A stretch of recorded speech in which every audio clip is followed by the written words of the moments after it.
Hi, I'm going to do a quick demonstration of how our UTC transmitter, remote control, can be used to help in setting up a camera. The camera is plugged in directly to a monitor. The only thing we need to do is to remove the video and insert this remote in line with the video signal.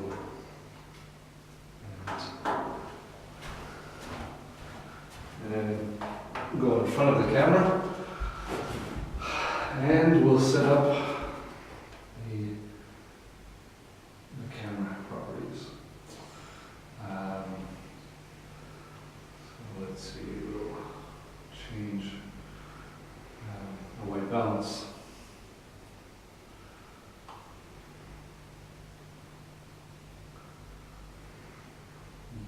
You see, pretty much set up everything you need on the camera. Once you're finished, you press the exit button and the camera's up and running. Configuration completed.